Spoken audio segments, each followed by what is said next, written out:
Right now, crews across California, they are dealing with 14 active wildfires, with the biggest threat posed by the mosquito fire that's happening in the Sierra foothills. But firefighters could get some help with some rain expected to arrive this weekend. And joining us live now is Chief Jon Heggie with CAL FIRE. So thank you for joining us. We're finally seeing some cooler temperatures now, but we're coming off a record-breaking heat wave. So what are you seeing out there in terms of the conditions and specifically all those, well, dry fire fuels?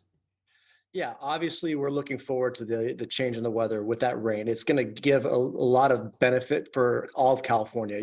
It's going to dampen that fire danger, but we're really, still in fire season. We still have a few more months to go where we have that potential. And really what we see a lot of times is after we have one of these storm systems that comes through, a high pressure sets up, and that's when we have those wind events. So obviously we're looking forward to the rain, but the danger still presents itself. Yeah, and thankfully, the Bay Area hasn't seen any huge fire this year so far, but some of our big ones, like you had mentioned, have come later in September or October, most notably the wine country wildfires. So could the rain put an early end to this fire season?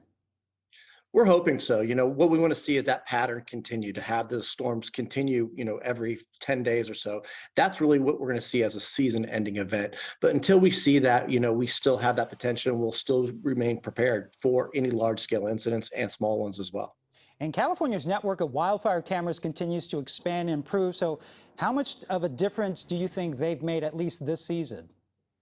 Oh, it's been amazing. We're able to get real eyes on fires as soon as it's reported. So we're able to access where that fire is at, make the appropriate response, and really hone in on where that fire is at and get our first responders, real-time information on what they can do to try to prevent that fire from, becoming a large-scale incident. And we do that day in, day out. We keep 95% of our fires at 10 acres or less, and those cameras are a big part of that.